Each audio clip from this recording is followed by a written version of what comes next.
Good day to everybody. Thank you so much for joining us.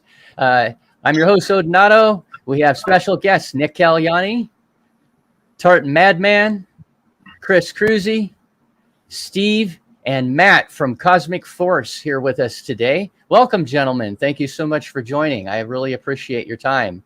I'd like to go ahead and start off. Let's go ahead and start right. Let's just jump right into it. Cosmic Force. You guys have a couple of things that we were talking about before. Matt, you had mentioned there were one or two things about the project. Well, we're just finishing from how many hours have we just done? 4-hour meeting, haven't we? You know, so I know. It's crazy how these meetings can go on so long. But in summary, we're working on the final parts of the white paper. So up to now, we've only had a light paper, and of course, with Cosmic Force, we've had a few things happening over the last few months, and we've introduced a blockchain. Nick, a blockchain, but it's the Cosmic blockchain, which is specialist blockchain just for gaming. You know, so it really is, and we just need to make sure all the final tokenomics and everything's in place. But if you wanted us to give us just a couple of highlights on what we're talking about. So we've had the Cosmic Force token has been on pre-release for quite a while. It's been the way to buy the NFTs for the nodes and for the property, the planet share, all that kind of stuff. But it's been a locked-in token. It didn't have any liquidity. There's not been anything. It's not been a tradable token. It's been more of a in-dApp token that's used for the utility just within the dApp. So what we are doing, we're going to be releasing that with liquidity on Binance in October. But news on the street after talking to our community is they want it to be backed, wait for it, by gold. So they want to use the crypto gold standard as the liquidity pool. So this is something we're looking into right now. As a result, and partly what we have decided anyway, we're not going to be doing a pink sale on this. We're just going to be continuing with the dApp to build up and then go into full release with liquidity. And what I can say is we will be bridging over into the Cosmic blockchain, and there will be the same token on the Cosmic blockchain, which is managed by the bridge, and the total the total supply will be managed by the bridge, so it doesn't exceed the 21 million tokens. So it will exist in the blockchain, which is more for the in-game token, and then on Binance is for where you do. Right now, it's the way that we're planning on doing things. That's where the liquidity is going to be for you doing the trading. Anything else that we've talked about that we can actually do a pre-talk about from the actual 4-hour meeting? Well, we are looking. Yeah. Yeah, I'm just saying we are looking to release, aren't we? We're looking to release over the next couple of days anyway. Exactly. Sorry, Matt. We're just talking because the team is it's funny because we've said that the team is our family. Still some people in the Discord are like, I wasn't quite sure, but all our second he's are my exactly son. the same. Yeah, but we were just going over sometimes you have to go over the same thing because months go by, and then so we were talking about some other stuff that's got to do with how, because we've got OG and alpha NFTs, we've got the discounts on that, and we do have the thoughts of that we want we want like the regular punter to be able to play that doesn't care about no discounts, doesn't care about any any real NFT buying sort of stuff, but they still want to gamers. Play something for the game. So we were talking about that and how does that affect the other NFTs and sort of trying to strategize that for the next forever. So that was one big part that we were talking about for at least an hour. Yeah, because in the background, we're busy working on the actual gameplay and the initial release. So we're releasing the initial gameplay in October, and what we're looking at doing at the same time is releasing a general gameplay avatar NFT, so that people can participate in the game and they can actually win rewards, all that kind of thing. And this will be at a very, very reduced price. So it literally is like somebody jumping into the game just as a gamer. And whether this takes the form of being able to buy with Visa or PayPal or something like this, we don't know. It's something that we're looking into. And it's always been part of our strategy that we want to pull the divide together, because in gaming, you mentioned the word NFT and everybody goes, oh, it's of the devil and all this kind of stuff. And we need to show that actually using crypto in the gaming community is a good thing, because it's securing them digital assets that then you have, they're yours. You can do other things with them. And, I know Nick agrees on this, because, and I like the way that the Vulcan, or the new blockchain, is going down the NFT route very, very much.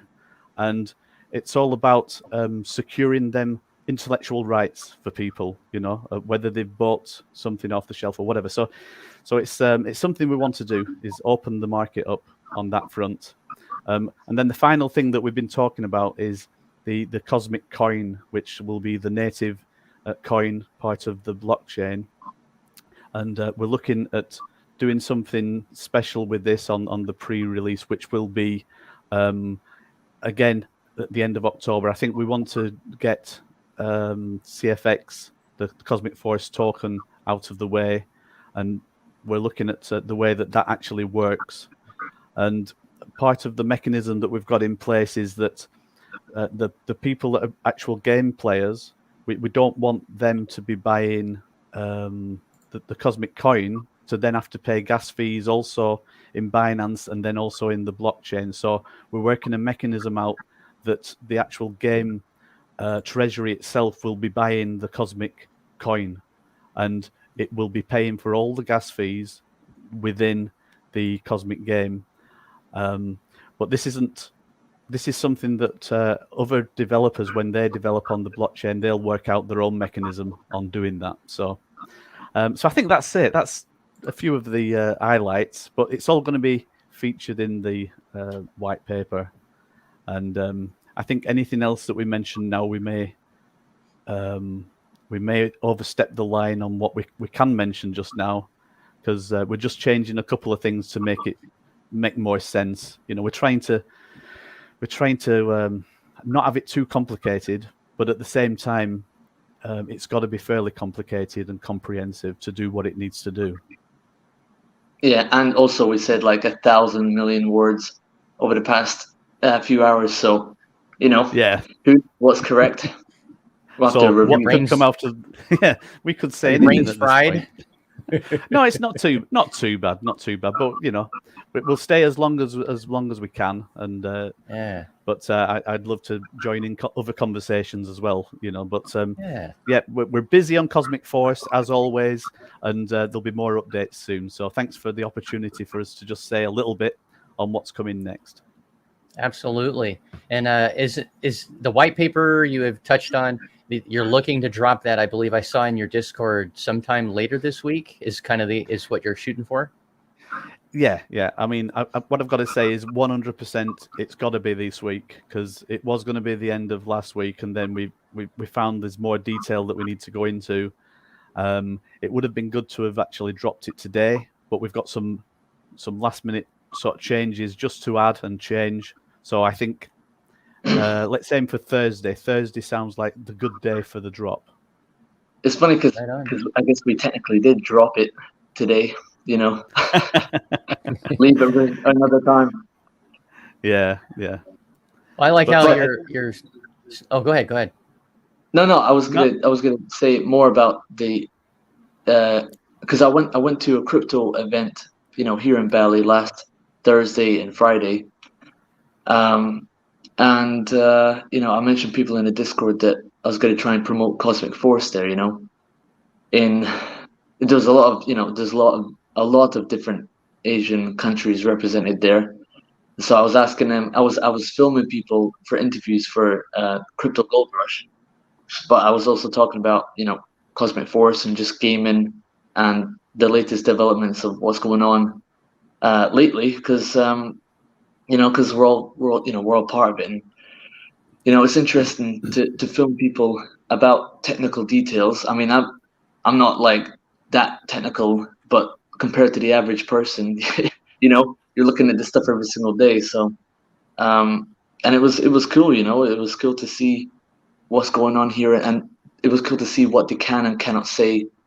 So here in Indonesia, if you start talking about money and crypto becoming like official money, they're like, nah, nah, nah, you can't say that right now, because they want their rupiah. They want that to be the standard. So right now, it's like a no. You can't you can't start talking about changing it. Which is fine. But in terms of having decentralized exchanges, and which I talked to some of the largest ones here, and interviewed them. Yeah, they've got it sorted, man. Asia has more gamers than all of Americas and Europe combined, and I made a lot of contacts and media contacts to try and advertise the game, and yeah, so it was I'd say pretty successful, pretty big compared to how many people are here that are actually care about crypto in terms of Bali itself. And it was so funny because there was no Wi-Fi almost at all at the event, which is funny for connecting with people. You think you would get that sorted, but there you go. Go figure. Yeah. Well, hey, when we were in Dubai, the Wi-Fi there sucked at the Crypto Expo. I mean, it was bad. Yeah. It was bad. Yeah, it did. Yeah. And well, I like how. Yeah. Oh, sorry.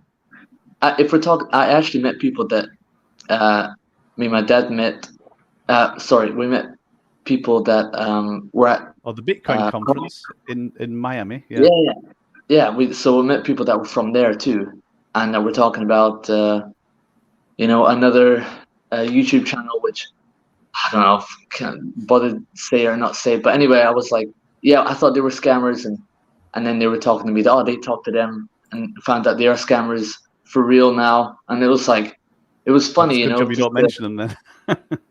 Right, but it's funny how you kind of see it at the time, even if it's a year or longer ago, and you kind of have in your mind, all right, I guess it was right, But one thing that's interesting, you can go to events all over the world, and I know there's like big events coming up in Singapore.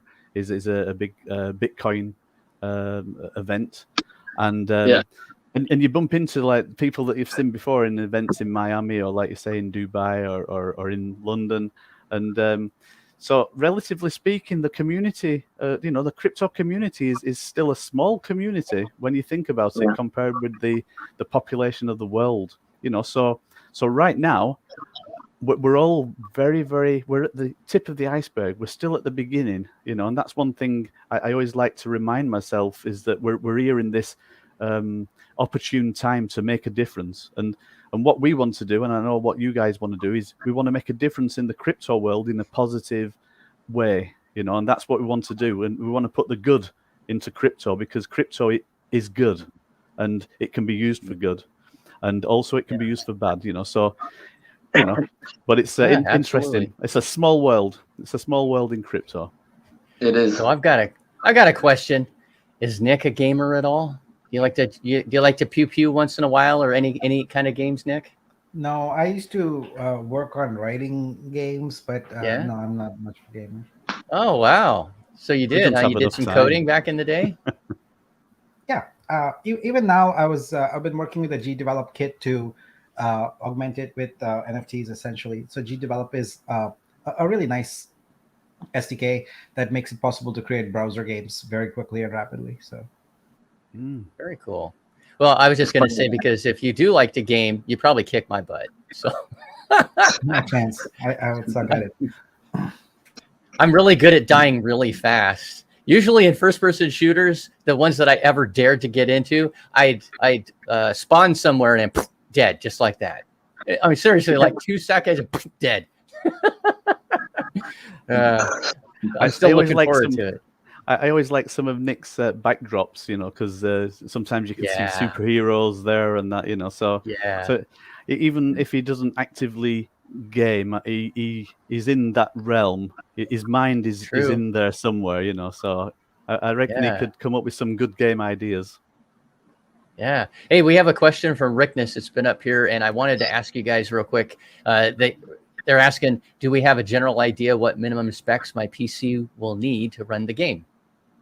So, I can answer, because I was actually talking with a guy that was interested in NFTs and stuff. Anyway, I was talking about that, and I would say because we have the game as we're developing it as we go along, but when it gets down to the planetary level stuff, the open world stuff, I'd say minimum, I would probably say the 2000 series RTX cards would probably be the best, the 2000 series. We're not talking about like getting a DLSS stuff on, because there's been some controversy of that. People having minimum specs with the DS. For those that don't know what DLSS is, it's just upscaling, from having a lower resolution like 720 or something and playing it in 1440p and anyway. So I'd say the 2000 series. I don't know what it would be in the AMD. I don't really use the AMD stuff, but that would be it. So like 2017 cards, probably the minimum. That's not too bad though. If you can go back 6 years in hardware and still be able to play, maybe not in top resolution, but be able to at least play at a minimum. If you're budget constrained, that's cool. That's really cool. At least you can play it, right? So thank you. Appreciate that. Charlie says, once we launch our blockchain, the new name blockchain, and I know, Nick, we can't rip it out of you. We know. I was going to try, but I'm not that slick. I'm not going to try it. All right, 2 more days. All right. Yeah. He says, once we launch our blockchain, will Cosmic Force be migrated to the new blockchain, or will it be replicated? Okay, I can answer that. And one thing I want to make really clear, right, is we were in Vulkan from the beginning. We sacrificed like everybody else. We bought into UXI because we were looking at building up some liquidity beforehand. So, so we're as much committed into Vulkan, the new name, Dudum, whatever that is. We're committed. But along the journey, because Vulkan, sorry, I know I'm doing a slightly longer reply to it, but along the journey with Vulkan, there was some restrictions that meant it wasn't ideal to fully put a game onto Vulkan as it stood before with the previous tokenomics, right?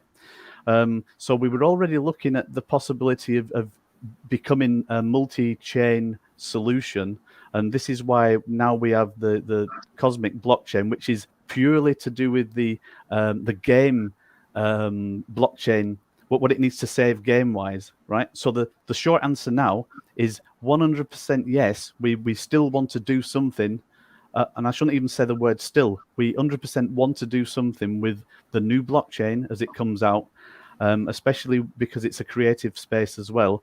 And we have a few ideas on that front. We won't be jumping totally in there and putting everything on there, but it'll be part of the multi-chain solution that we're putting together. Yes. Awesome. I want to make sure I don't forget. Thank you to the lovely Mrs. Odinato for your 99-cent. Apparently, I'm only worth $1 today. I was worth $5 last week, so apparently there's some chores that I don't know I've missed doing.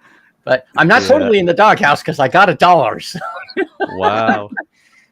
Hey, without Mrs. Odinato, I would be absolutely nothing. I mean that.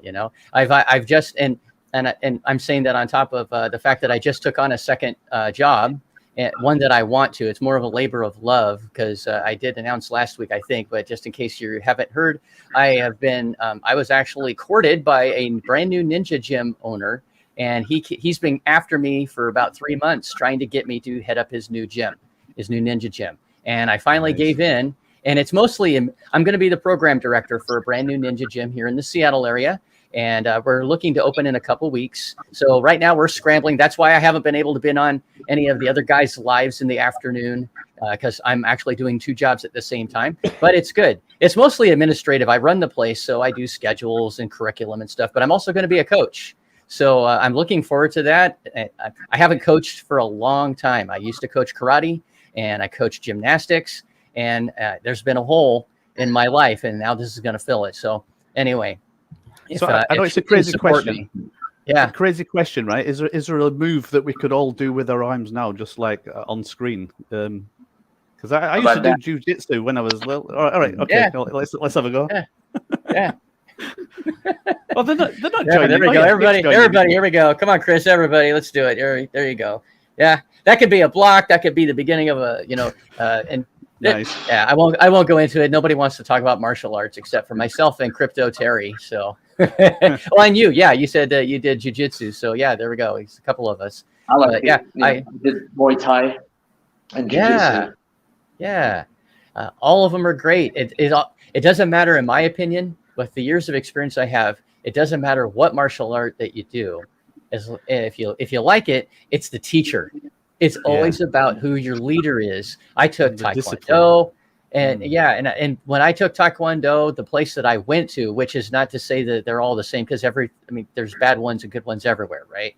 But the dojang, as they say in Korean, the master was just a pain in the butt.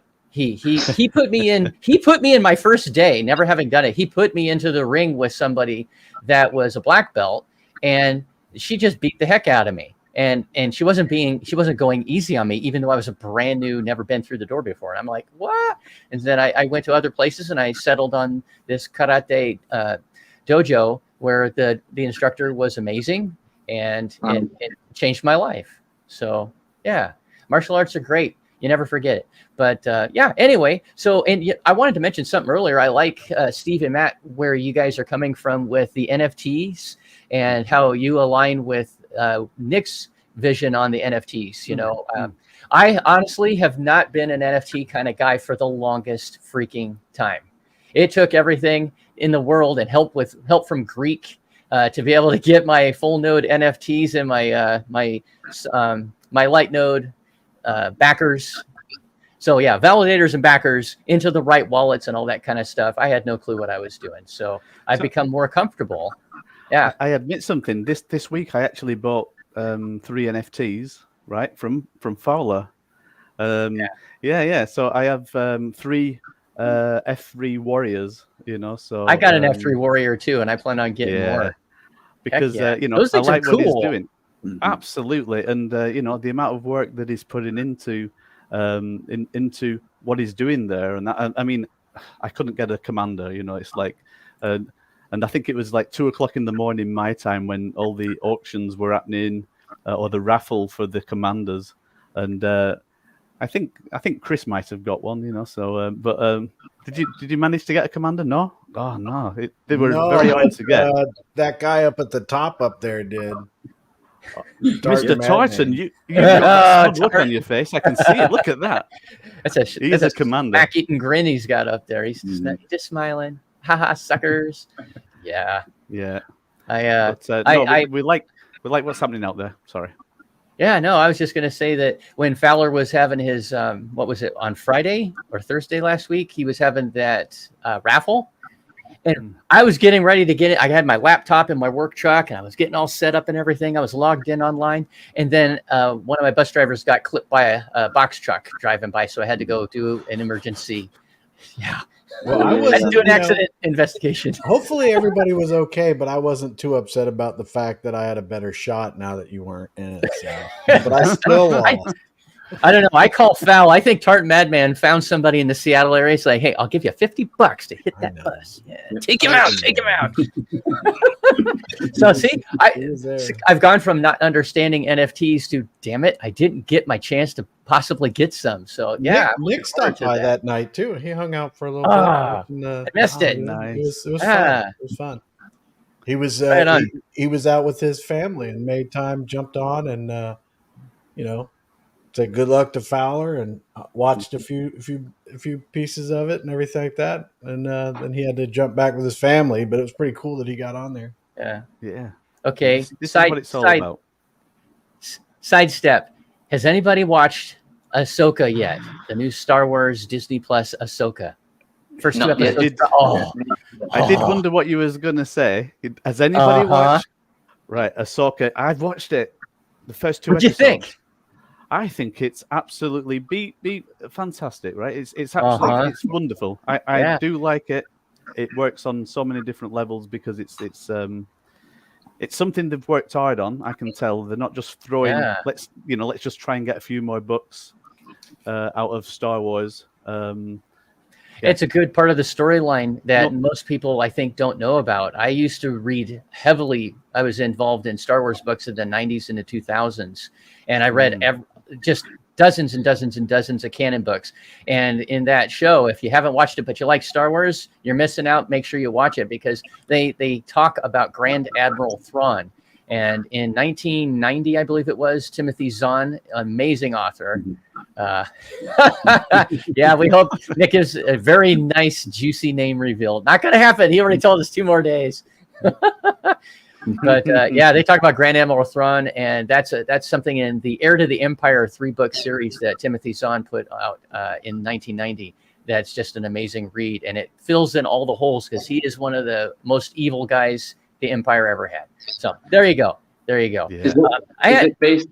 Is it based after the Empire fell? Yes. Yep. Grand Admiral Thrawn and he has this trick up his sleeve that he can use that whenever Jedi come a knocking on his door, he's able to basically neutralize their abilities. So if you like that kind of stuff, it's really cool. And I can't wait till they bring Grand Admiral Thrawn into the storyline. I mean, like his character, they're not just talking about him because dude's evil. He's bad. He's evil in some ways worse than he enslaves the Wookiee race on the Kashyyyk planet that they're from. I mean, he is just a mean character, mean cat. So let's see, what else do we have? Oh, so Nick, I wanted to see if we could talk for a minute, maybe about the multi-sig that you set up. Yeah, sure. First of all, hi, thank you for having me. Great to be here. So one of our goals was to transition the multi-sig to a sort of community one, a DAO plus community one. Well, the DAO is community. So yesterday got that set up where there are 3 council leads already active. So they're on there. Plus there's a seat there for a rotating seat, if you will, for the YouTubers. So the Greek is currently in that seat. And then there is a seat for the validators, and so Baron is in that seat. There are 2 more seats there, so it's currently 4 of 5. It's going to be a 5 of 7 eventually. The 2 remaining seats are one for the ecosystem council lead, who I'm in talks with right now, and hopefully they will say yes and they'll be onboarded. And then there's a community seat, so that's a community at large. Anybody.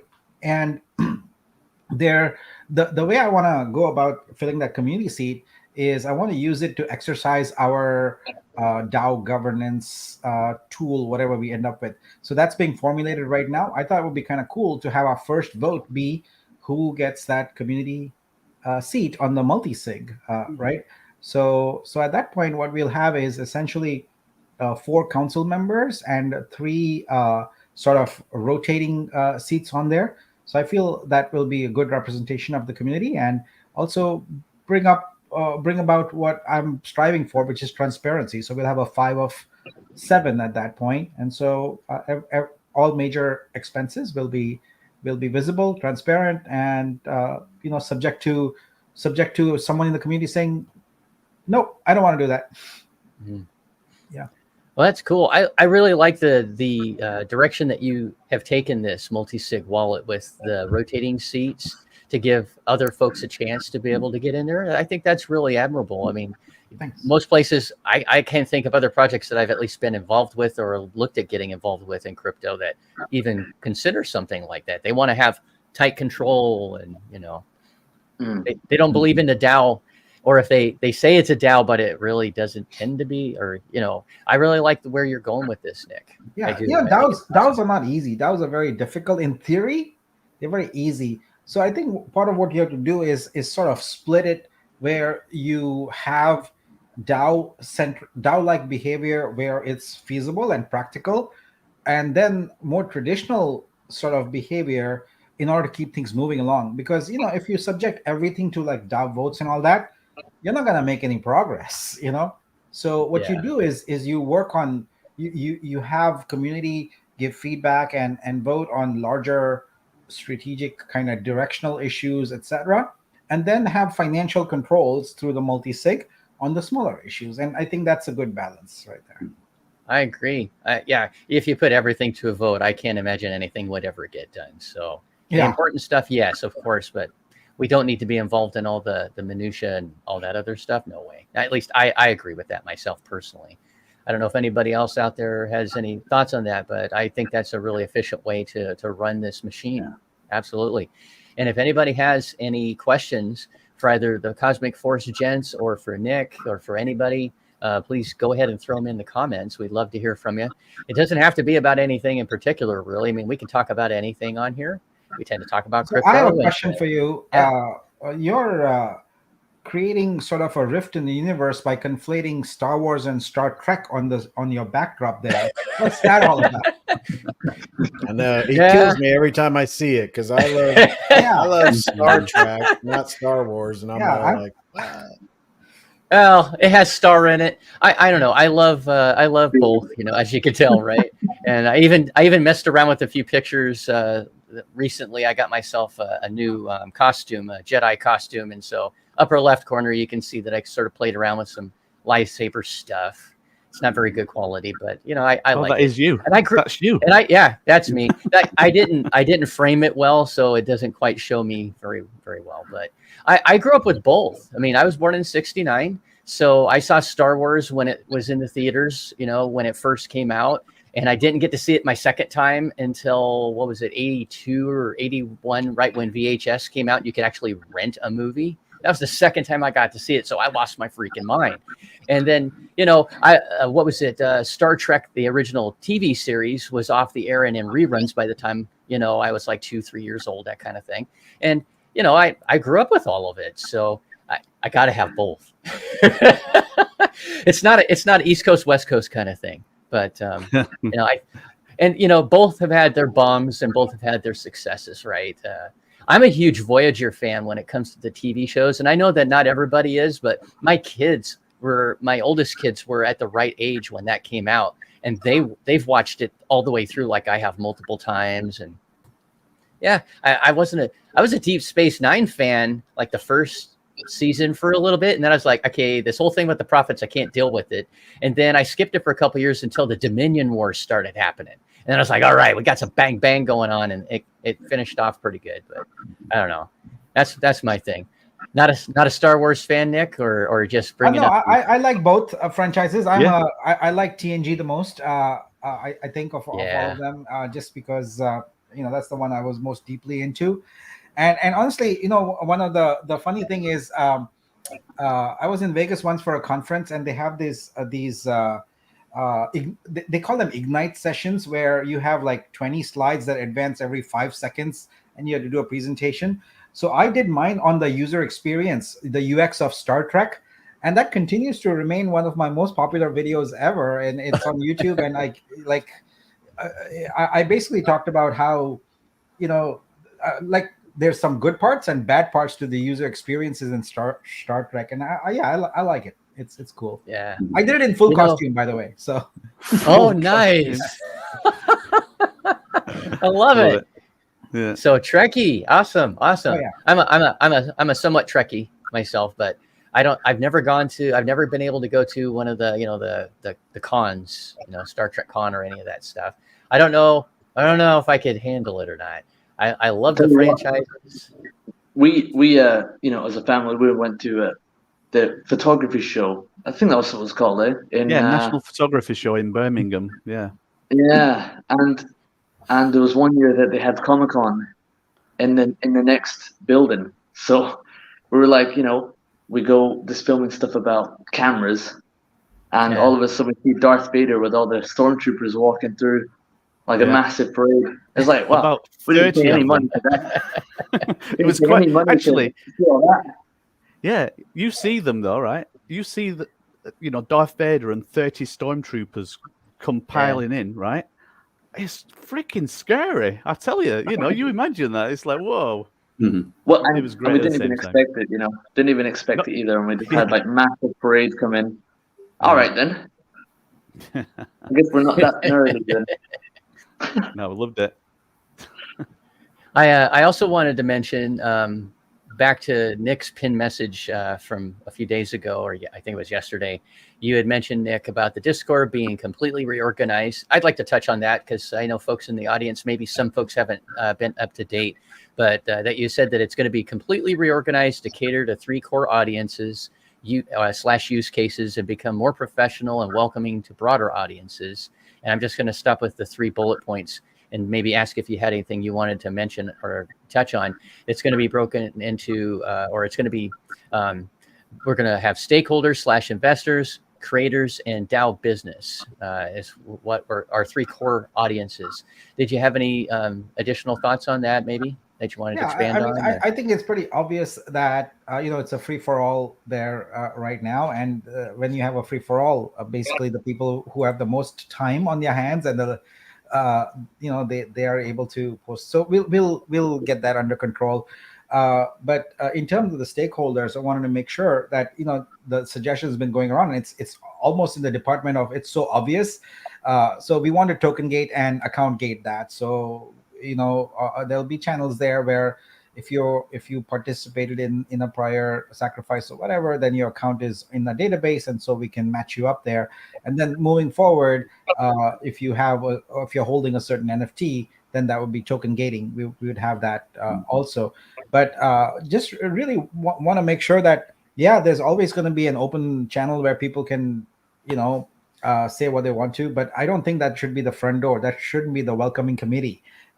If we intend for this protocol to succeed, right? It's all right to disagree, etc. But there's a way to do that, and I feel like we can create an environment that is more welcoming, especially if we want people who are creators, who are not degens like all of us, right?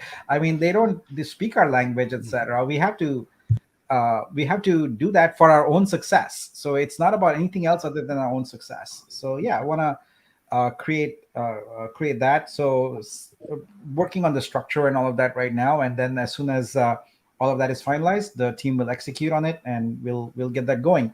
And my vision for it is to be very objective.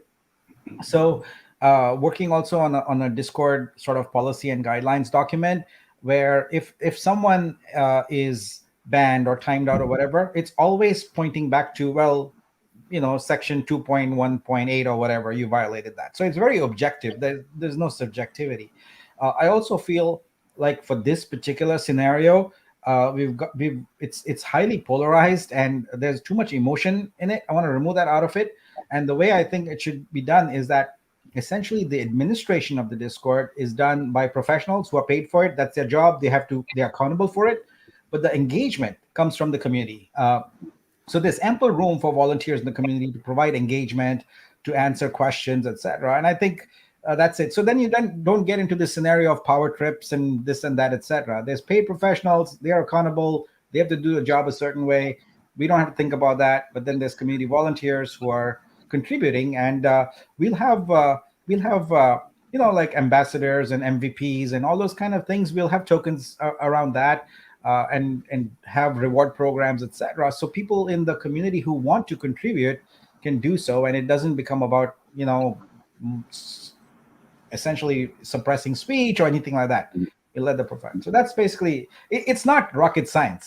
It's fairly basic, straightforward approach to getting this going.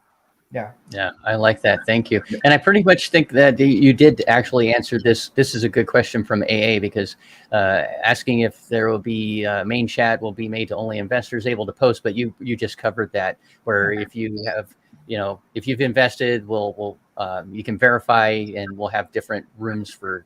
Yeah. Yeah. So wonderful. Good question, AA. Thank you. Gypsy has a question. Can we please get an update on launch? Yeah, sure. So everything is proceeding according to a plan on the technology front. We are focusing on getting the dynamic rebase implemented. As you can imagine, it's a little more challenging because before we had a fixed kind of interval and a fixed rebasing, and now what we have to do is what can best be described as a look back kind of thing. So you have to look back at the prior epoch and see what the performance was, and based upon that, set what the rebasing value will be for the future. So this presents somewhat of a challenge because the protocol is not designed to look that 17,000 blocks back. It doesn't do that. So it's a bit of a challenge, but we'll make it work. So my goal is to have a testnet up with this new dynamic rebasing in the next 2 or 3 days, like as quickly as possible. And then start hammering away at it. And as long as that performance goes well, we are not changing a lot of things other than the core algorithm of how this rebasing is structured. So most of it is already pretty stable and has been for a while. So we'll test that out, and assuming all things are good, then we go to mainnet RC1.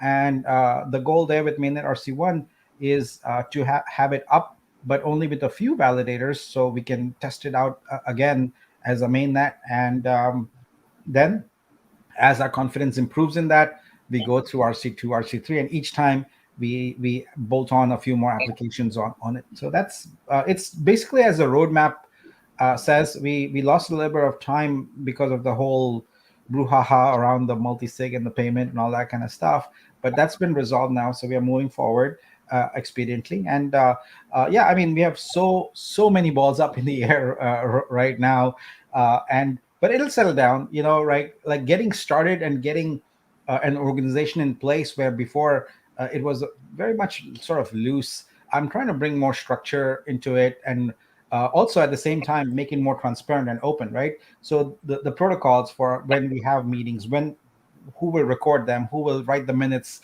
etc. There's a lot of detail here that has to be sorted out.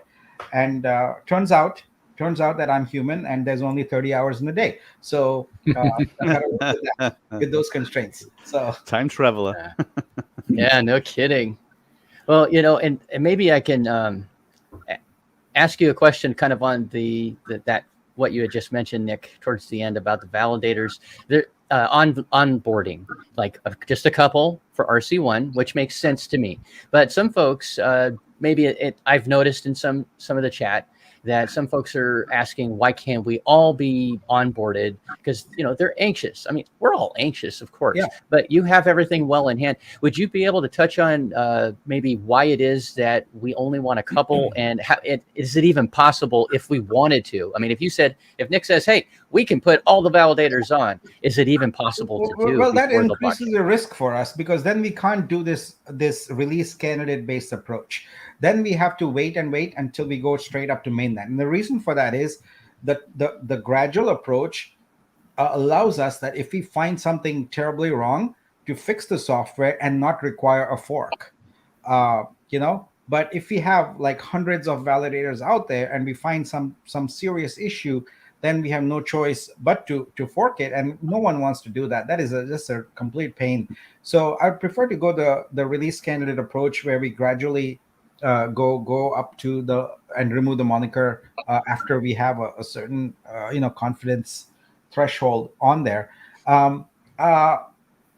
If you think about it, there is no huge advantage for any validator to get on board, because it's the gas income is not your primary income.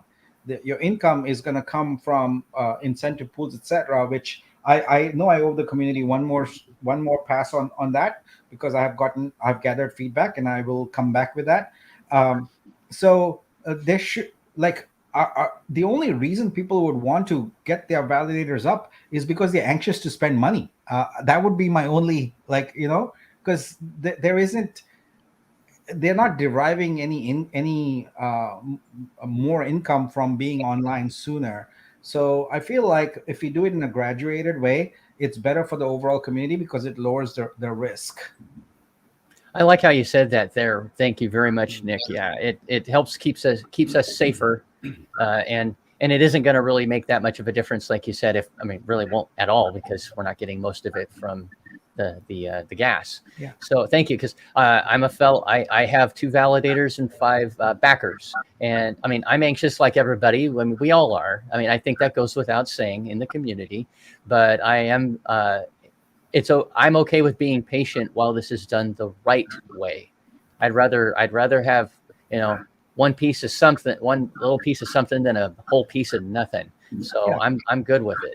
Yeah, it is not lost upon me that everyone in the community is looking for mainnet. It's not lost on me, and hence this strategy. It's to turn on the mainnet, because I feel like it's a big confidence booster to actually be on mainnet, because even though it's a release candidate, because it does mean we can start having applications on it. We can so that's so I think a lot of people's lens on this is, when can I start trading my coins? My lens is, can we create a protocol that has value, so that when we are able to trade those coins, they actually have value, versus guaranteed to sink to zero. Mhm. You see, like, people Yep. need to understand that if you don't have applications running and people actually seeing the utility of this protocol, it is completely, totally pointless to be able to trade coins. You're only guaranteed one outcome there. You don't want that outcome. You want a positive outcome. And so applications and having those running and getting others, not just people who are in this community, others onboarded here, is way more important and more critical to the success of the value of your coin than anything else. Thank you very much. I appreciate that, Nick. Seifu Warrior has a question. What is the starting price, and are we still rebasing at the moment? $5, right? I don't know the starting price. That'll depend on how much liquidity we are able to pull together. A goal is to get the boosters going, and assuming we have enough traction with some applications, start getting some professional investors also onboarded. But they won't come. They won't bite until we have traction. That's just how investors work. And no, you're not rebasing right now. Rebasing will resume at Genesis.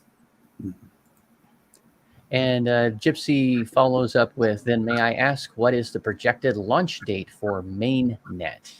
So that's mainnet without RC, a release candidate moniker. Yeah. So in the roadmap, we projected it out to, like, 4, or maybe even more than that. I have to go back and look.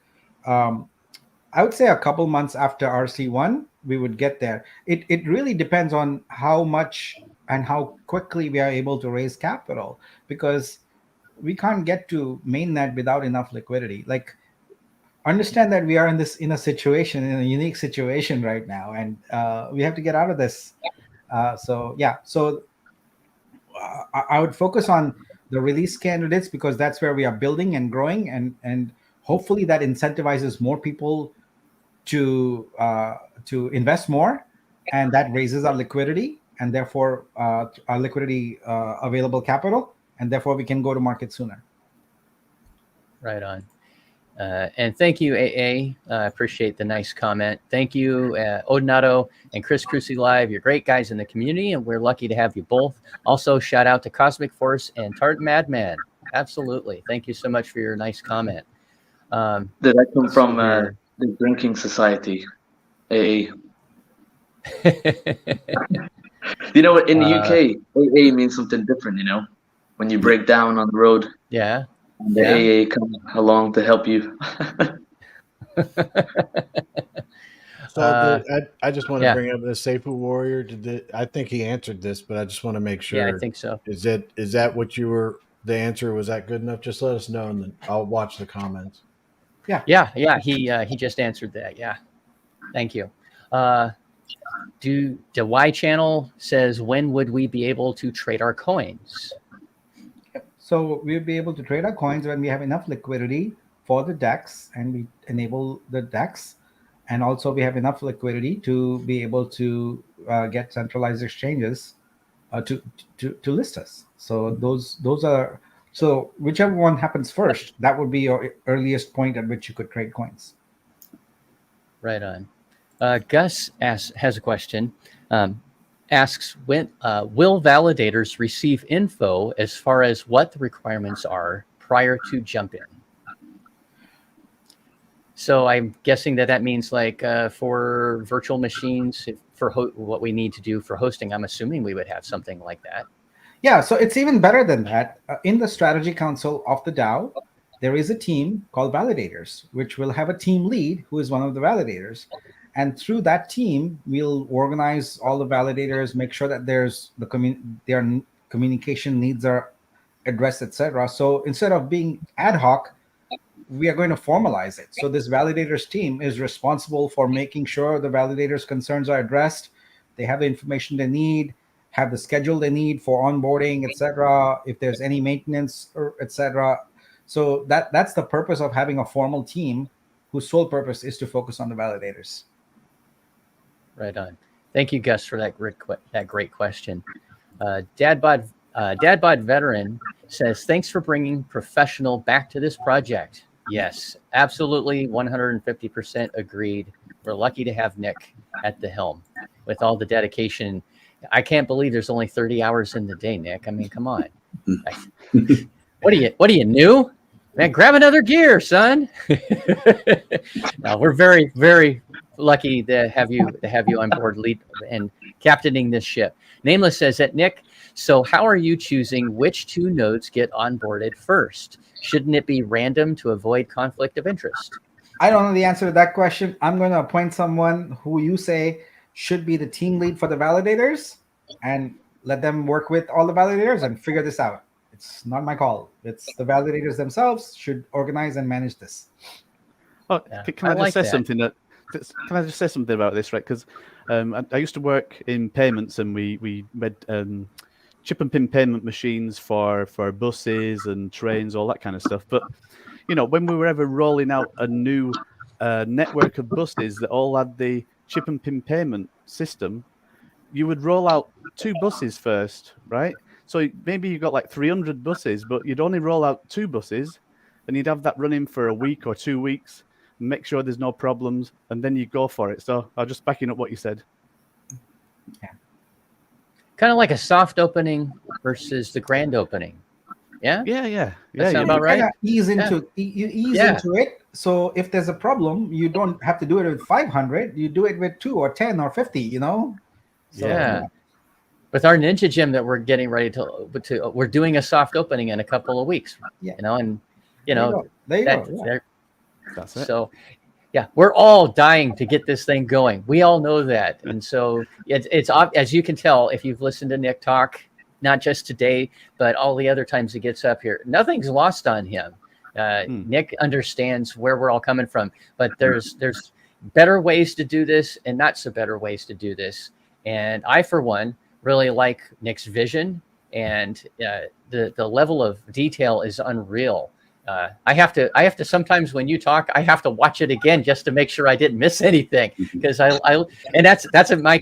definitely complimenting you, as you can tell, because you don't leave anything to question. I don't think I've heard you ever say anything that is subjective.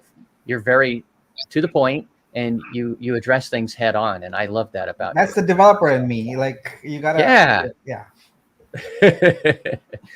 AA says to Chris and Onato, last question. I have 9 sacrifice wallets and planned on consolidating them into just 3 wallets when we launch.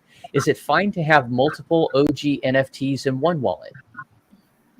So we are going through the architecture of the OG NFTs right now. This is a use case that is in the requirements. I will, as soon as we have the architecture done, we'll publish a document and let you know about it. But this is consolidation is a use case that we are aware we need to deal with. I'm not saying that we can do it yet. I'm saying it's a use case that's there and we have to address it. Okay, So cool. Thank you. I'll be able to give an answer as soon as the architecture is done, which should be later this week. Right on. Thank you, Nick. Nick is getting close to what he had mentioned at the beginning of the broadcast that when you had Ironically, to leave. it's the meeting to discuss that exact thing. Oh, well, we shouldn't keep you then. Go, get out of here. Nameless asks, just wanted to make sure we are asking questions to make sure nobody can find ammo to complain and make up negative things about. Yeah, I think people are going to make up negative things anyway, and that's part for the course. It's okay. It's okay. People are entitled to do that. It's not a problem. Yeah. I mean, to me, I'm not someone that likes to look at the complaining. I think you're more tolerant, Nick, than I am by a long shot.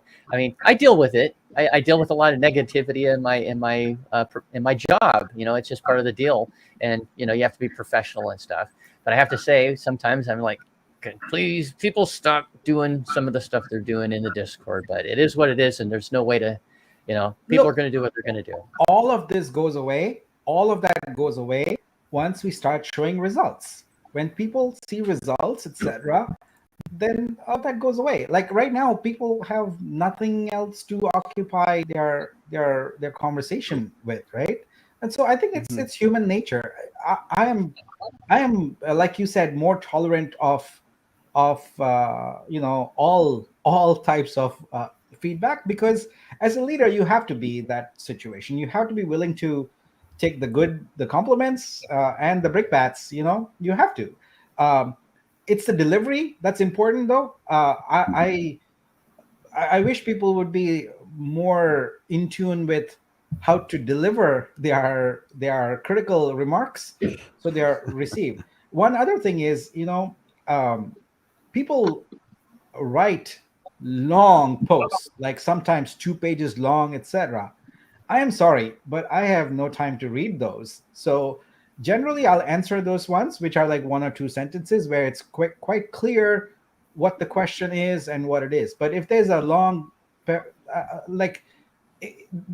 is not something that is going to get responses ever, like long posts. Yeah. But yeah, I'm okay with critical feedback.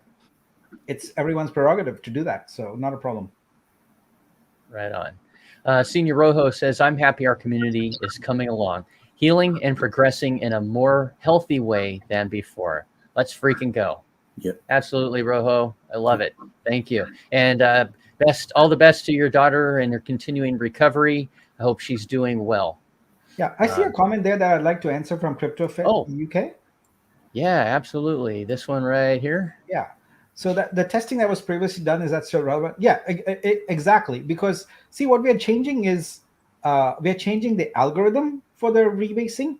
We are not changing how it interacts with external clients like wallets, RPC nodes, things like that. APIs, etc. So all of that is still completely in place, working, etc. So we don't have to, do any work there.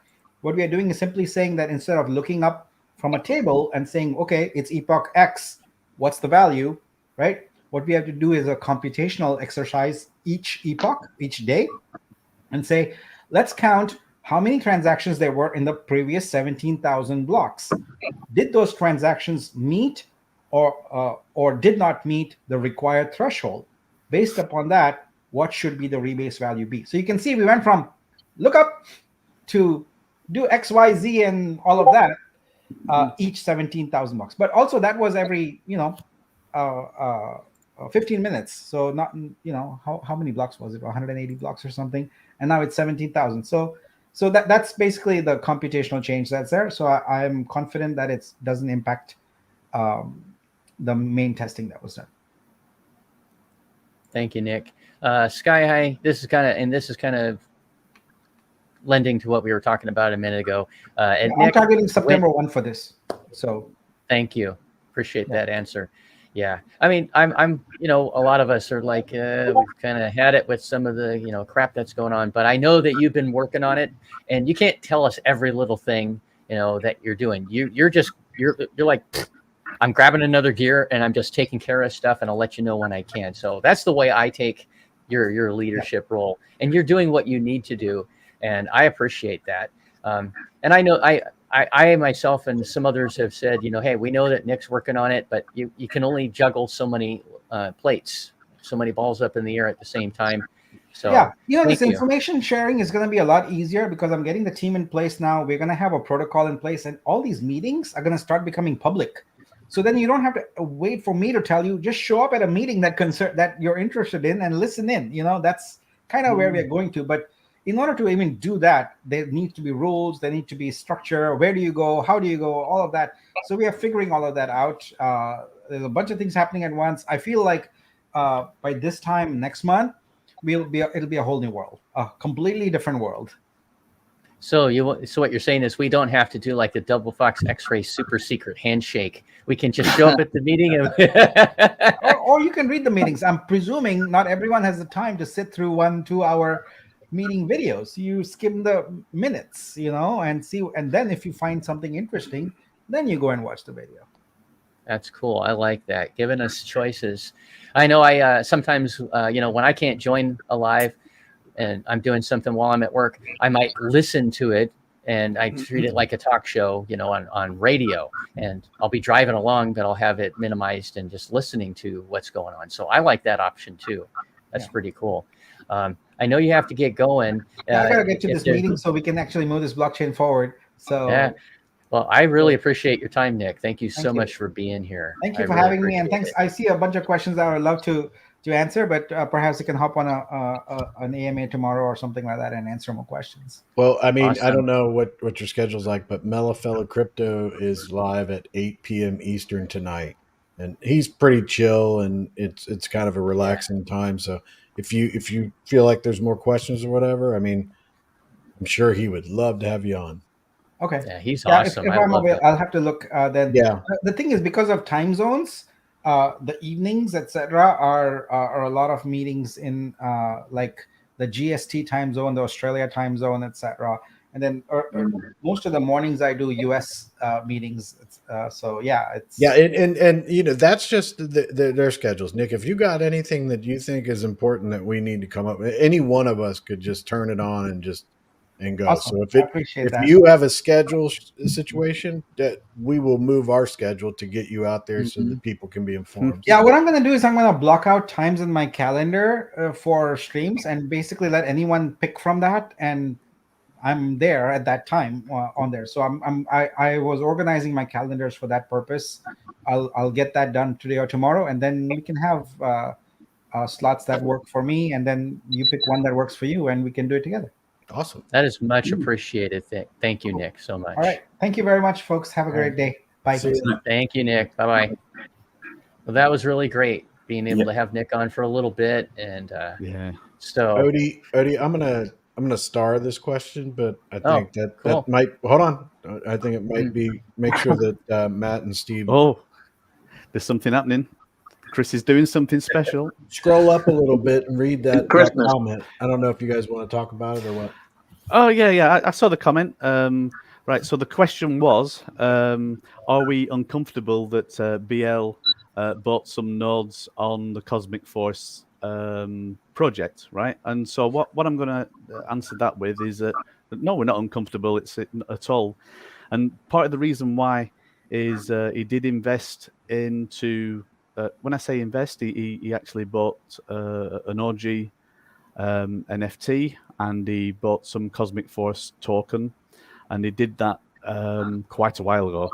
Like right in the beginning when we were first releasing there, and on that front, he's now now what's happened? He's converted them. Like rather than holding some CFX and waiting until we get liquidity and then instantly dropping the CFX out to drop the price of our CFX, he now doesn't hold any CFX. So he doesn't hold any Cosmic Force token, and he's an investor like any other investor. I think in there it says he's bought. What does it say? It says extensive purchases of validator nodes. There's 2 cosmic nodes and there's 3 light nodes that he has, and that's all on the blockchain, and anybody can look that up and see exactly what's there. And so that's what it is. So to the community, I think it's actually a positive thing because it stops any action going on when it comes to the CFX token on manipulating the price. But there wasn't too much in there anyway. Yeah, but yeah, and it's funny. That's a straight answer, really. Yeah. It's funny because the people that were going the most wild were the folks that were in the new Discord. Exactly what we're talking about. Yeah. So I did message in there, and it seemed like literally no one either bothered reading what I said about exactly what Dad just said right now. So it is kind of like I think that Discord's going to sort itself out. They're going to tire themselves out, and but yeah, it's like there's no meat, concern about them buying, Yeah, it's like like now with the big video that's come out and everything, that everybody's looking for the new nugget of news that they can jump on, and we hold our hands up and say, yeah, anybody can invest, and there could be unscrupulous people that invest into Cosmic Force going forward or into the new blockchain going forward. And it doesn't matter who the investments are. It's DeFi. The way it's meant to be is that it's a level sort of playing field for anybody as far as being a person that invests into whatever you're doing. So what I'm saying is it's like in the same way as I said at the beginning of the show. Good things can happen, then bad things can happen as well. So it's a level playing field for anybody to invest in any project you want to. But all I will say, and I'll say this for Cosmic Force as well, look, like Cappy, we'd love for you to be part of Cosmic Force. I'm not sure if you already are. I'm thinking you might not be, but it would be great if you did become part of the community and see what's going on in there, So. And I actually say that in a positive way because we love to work with the community, and we're actually building quite a good community. We try and actually we look into the Discord and normally 9 times out of 10 or even more than that, everything's happy and smiley in the Cosmic Force community, and of course. We've got like news coming out all the time, and people will want to know when's this happening and what's this update, and it's going to be the same sort of thing.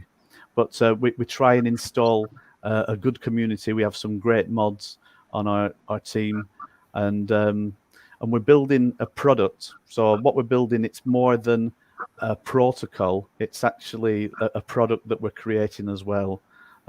Which is a game, and we could just be like creating a game and put it onto Steam, and sell it as a product, and just as you create a movie or a TV series, it's a digital product that has a value, and that's what we're working on in Cosmic. So yeah, not a problem that we have somebody investing in us. It's actually what's in there is actually good for the community as an investment. It works for all the community, and it is what it is. And going forward, he will still be an investor, and it's the way that it is. We don't have the capability to go in and start changing the blockchain and change history, and that's why the blockchain is actually so good, because it's an audit trail, right? So. If you start any business, there's lots of business. So I'm going on a bit now, but if you have any business, history has been rewritten many, many, many times. Maybe for companies, I'm not going to say, big corporates, let's say, and they've rewritten history so many times. But when it comes to the blockchain, we can't change history. We can't change the blockchain. It's an audit trail. And them ledgers are set in concrete, or even harder than concrete. It's in crypto, and And that's what's good. That's actually what's good about crypto, is that it's very transparent and it's very secure. And that's it. There you go. Rant over. That's good. Good information. Dave L., I wanted to bring this one up. I find it amusing, actually. Has the BitBoy fiasco not taught you anything? Quit watching all these so-called influencers. Do your own research and move along. F me. Hey, I don't call myself an influencer. I'm just a dude. I'm just up here and I talk. If I'm influencing you, then you are subject to a Jedi mind trick because it works on the weak-minded. So don't let me influence you. Do your own research. Absolutely. We say that all the time till we're blue in the face. And, I fear that some folks still don't listen and they invest in stuff without thinking twice. I'm not influencing anybody. I'm up here just flapping my chops, enjoying good time with some friends. And we just talk about, crypto and Star Trek and Star Wars and anything else that comes up. Yeah, if you make a decision based on anything I say or anybody up here says, you need to do some more research. Do it because it makes sense to you. I know that when I started my crypto journey, and I'd like to touch on this, when I started my crypto journey a couple of years ago, I had no clue. I had no idea. I had some friends that helped me kind of get started, but I did a lot of my own research. And man, I spent, I don't know, hundreds and hundreds of hours watching this YouTuber, watching that YouTuber. And I found that most of these, I don't know, influencers, I hate that term. I really can't stand that term.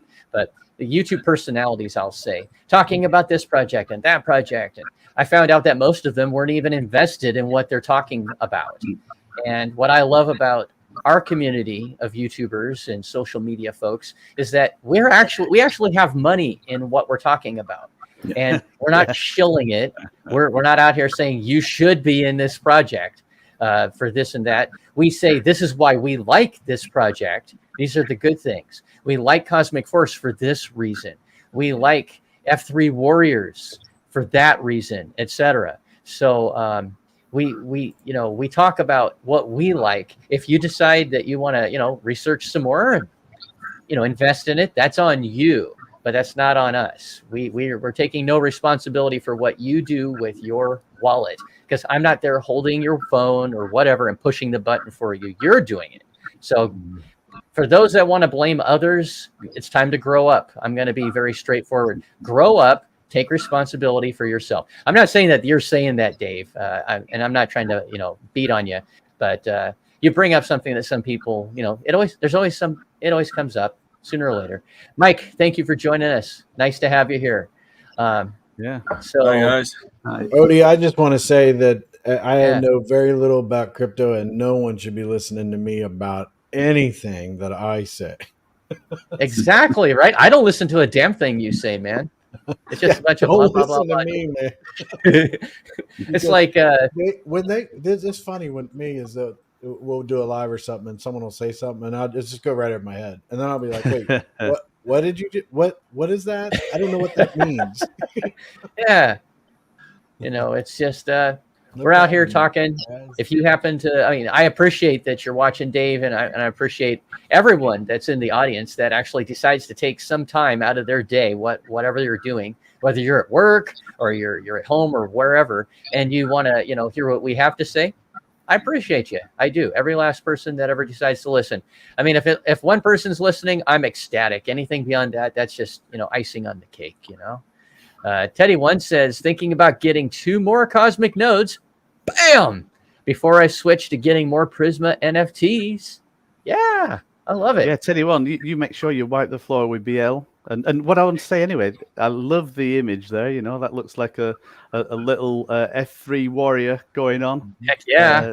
Is donning the F3 warrior there, so we love that. He should have got the teddy bear one the other night. He said it in the comments, but I thought he was going to get it. That was a pretty cool one. Mm-hmm. I'm hoping to get in on more of that. I just need to not have something happening at work. I need Fowler to do it at this time of the day when I'm not at work yet, so that I have more. I can get like, I don't know, Teddy One. I don't think he's won anything, but Teddy One and I should go in and make sure that Tartan Madman and a couple other people out there don't have internet. Wow. Yes. Yeah. Cut the hard line. Cut the hard This is line. Just going to take ridiculous. internet down. That's all I'm gonna say is that Teddy one, him and I are united in this. I know, Tartan Madman. You have how many of those F3s do you have now? You have tons. Yeah, just over 70. Jeez, I gotta grab another gear. Oh my god. They're fun. They're fun. Oh man. Yeah. Yep. Exactly. Sky high. Yeah. Take responsibility for what you do. It's nobody else's but yours. Okay. We'll get off of that. But hey, when I make a mistake, what we're trying to do is, but the thing that we're trying to do is we're trying to give people a platform where the community can ask questions and decide on their own. I mean, yeah. My And thing I is use that yeah. even with the blockchain and everything like that, is I trust but verify the whole situation, and I want Nick to be available whatever he can. And everybody knows I'm huge into getting to the community now. I want the community represented. So whatever we can do to get there and have Nick on and then Cosmic Force and Fowler and everything, these are things you're here. Let them ask questions, talk about it. If they decide they want to be a part, that's fine. I mean, that's the way I feel about it. Absolutely. How do I want to say it? It just went out of my mind. See, when you're in your mid-50s. I'm sorry. I interrupted you. No. It has nothing to do with you. Oh, wait a minute. Did you say something? See, I wasn't listening. You're not influencing me. See? There you go. No, Jedi. I have a weak mind, but Jedi mind tricks don't work on me. I've been able to. I know what you were going to say. You were going to say, "Is Fowler a bird? Is that a bird?" I think it is. Yeah. Or these are the NFTs you're looking for. Man. I feel you, Teddy. I was there the whole time. I was just figuring you're going to win. I figured everybody wasn't even going to get on it. It was just going to be only you. But you know what? Can't trust anybody. Yeah, I'm pretty sure it was all happening at 2:00 in the morning for me for the raffle going on there. So, and then I saw one and it looked like it was still for sale. And I'm watching, so I'm on the website, right? And I'm looking, I'm thinking, I could put a bid in for this, right? And it was the what's it called? The one with all the lines in the background, so it's like the anyway, so it was one of the commanders, and I'm thinking it's still available. I'll put a bid in for it, and then I'm watching the show on replay, and then it comes up in the raffle. It's like, well, the raffle happened 10 hours ago, so it's like it's already gone. It's already gone, And I think shortly after the website updates and all that, but yeah. The beauty of we have folks in 24 different time zones involved in all kinds of things in crypto, right? That's the beauty.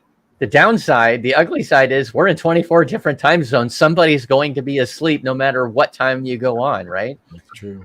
This is the time of day that works for me for my show and the best day of the week for me to do it pretty consistently. I wish I could do it in the evenings, but I work in the evenings in my time zone. So, my hours are actually going to be changing here in a couple weeks. Instead of Monday through Friday, doing 5 8-hour shifts in the afternoon and the evening, I'll be doing 4 10s, and I'll have Friday, Saturdays, Sundays off. And so I'll be at work even more than I normally am, so to speak. But it won't affect my Tuesday time slot, actually. So I'll still be able to be here. I was thinking about a different day, but Fridays I actually can't do, even though I have the day off, because that's from my regular job. The new Ninja Gym I'm helping to open up, I'm actually going to be on site teaching classes and stuff, which I'm really looking forward to.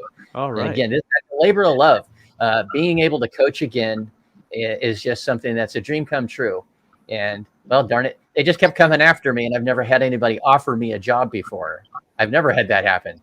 And they're like, no, we want you. You've been doing this for a really long time. Yeah. So it was flattering. I won't lie. I'm not bragging about it, but I am excited that and it's somebody who's actually I've known for several years. His kids and I run the same ninja competition team for a couple of years at the gym I've been going to for a long time. And when we were in Orlando last month, at the World Championships. His kids asked me to coach them on their finals courses on the Worlds, so that was an honor. And then we talked turkey, as they say here, and one thing led to another. I said, okay, you got me. Yeah, I want to coach. So anyway, that's a little bit about Odnato. I love that kind of stuff. But, I love some of the phrases that we talk turkey. It's like, what you like talk about Thanksgiving or Christmas or something. Goblin. I know. It's like, my wife, Mrs. Odie, and we talk all the time. We'll have conversations talking on the phone or at home. And I'll say some old-fashioned saying like that, like, let's talk turkey, and, talking about the nitty-gritty or the money or whatever. And then it'll pop up. It's like, okay, hun, where did that come from? Who comes up with these things, right? I mean, seriously, who comes up with this stuff? And some of these old sayings are just too funny. It's just too funny. Sky High says, Chris, just buy a direct energy weapon. They seem to work really well. Take Maui, for example. Isn't Maui like dealing with a hurricane or something? Is that the reference?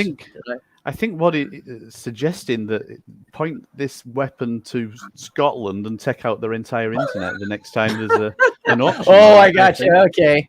Take out Tartan Madman. Yeah. It's a bit unfair, that, isn't it, Tyson?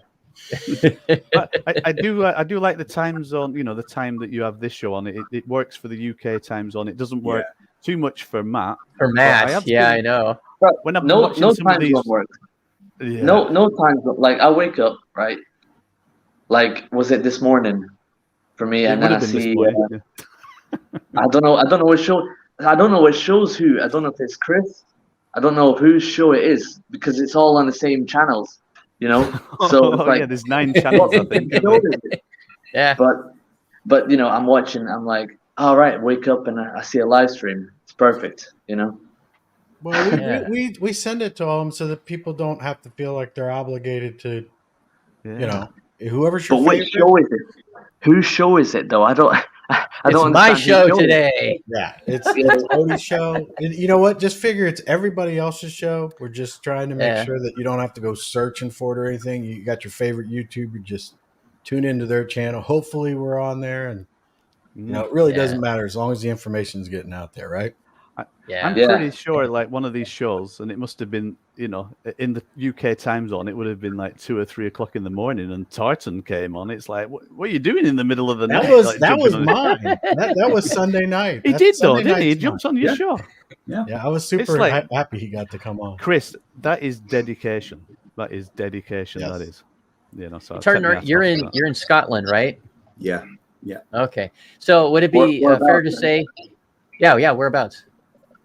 Not exact address. Dundee. Oh no, we don't want. That's a great place for game making. Dundee. It's the epicenter of game. Dundee. Yeah. Dundee. I've been out 2 nights there in Dundee. Yeah, we're all familiar with Dundee. Rough nights. And I take it English is not their first language in Scotland. Is that correct? No. You have regional languages, right? Like Doric is one, and you have multiple regional languages, don't you? Yeah. All types, all weird languages, yeah. Yeah, like Susan, who used to be on with us quite a bit, she speaks Doric, I believe is how you say that. Yeah, and she's up in Aberdeen, I think. She's she's pretty far north. Aberdeen, I think it is, yeah. Yeah, we've I just find that fascinating. Friends. Yeah, we've got good friends up there in Forfar, just a bit higher up than you, just outside Forfar. I'll not give you an exact address, but we go up there every so often. Yeah.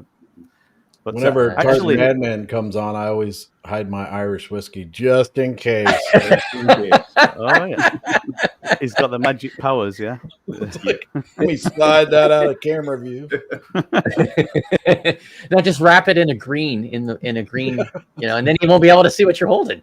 So, I remember years ago, my first time I went to Dundee. It's like I've got to, and we were living in Scotland. We lived in Scotland for quite a few years down Dunfermline area, but we went up to Dundee, and I'd heard about these deep fried Mars bars and that, and I went into one of the local fish and chip shops up there, and I saw on the menu deep fried bounty. And you get the bounty bar in America, don't you? Like a coconut little bar, and usually there's 2 of them. And my thought was, I'm going to get 2 of these, and I had a deep fried bounty, and it was absolutely gorgeous. It was, oh my gosh, that was great.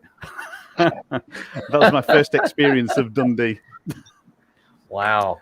Yeah, amazing. I've never been, but I'm hoping that things will change in the future, and I've never been to the UK. It's always been on my bucket list. I've never been to Europe.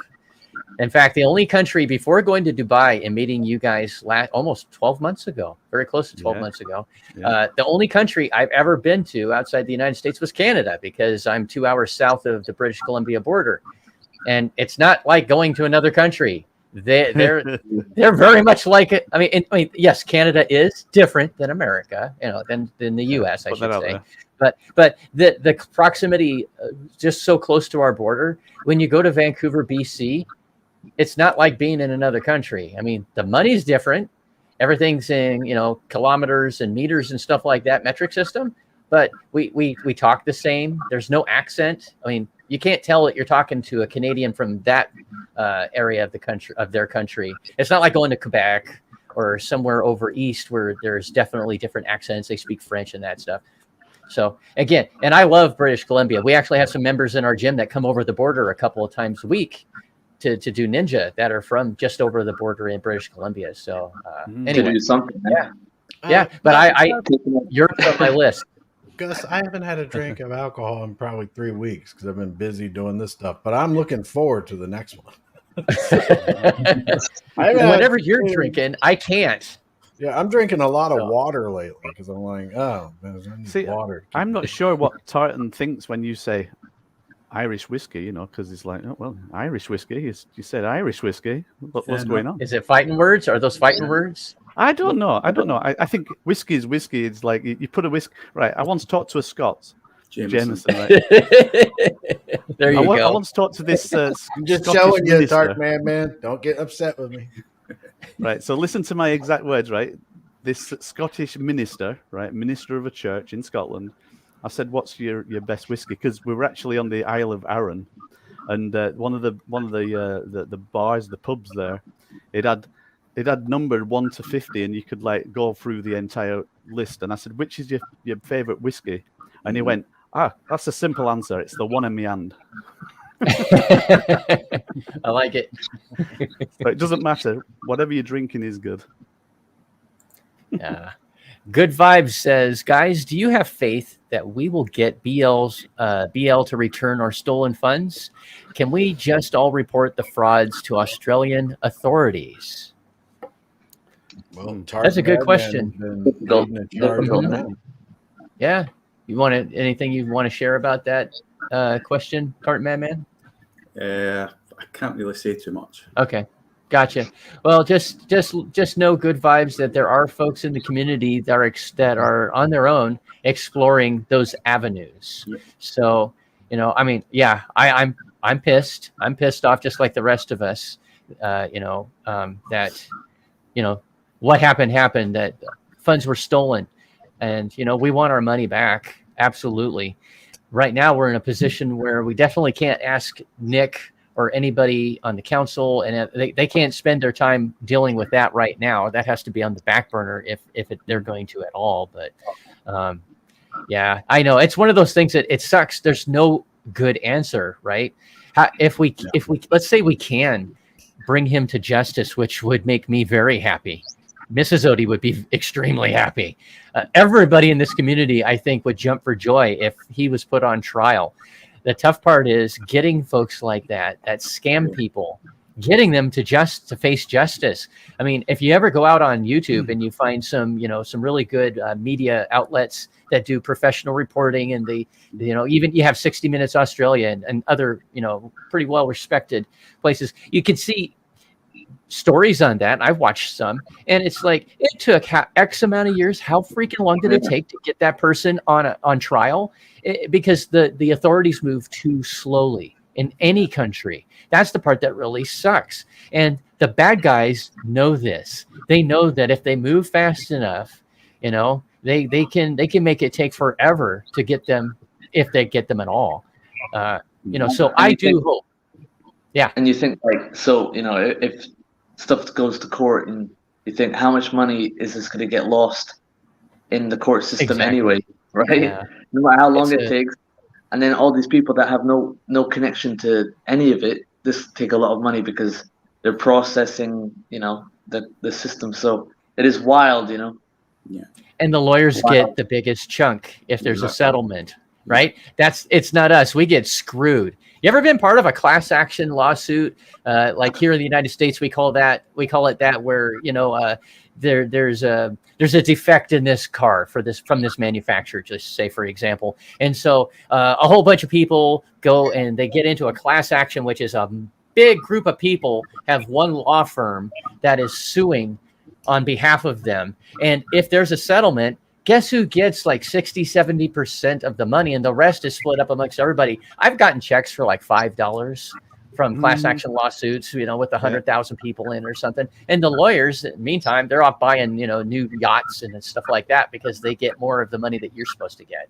So yeah, it's a lose-lose no matter what. It's like, well, there's this level of we lose, or there's that level. It's a great question. So don't take it the wrong way, the way I'm answering this. That's a great question because it's on everybody's mind at some level or another. So, hey, sorry. Speaking of videos and stuff like that of journalism, I've been asking everyone that I've met, like even at the Crypto Fest, I said, "Do you know CoffeeZilla?"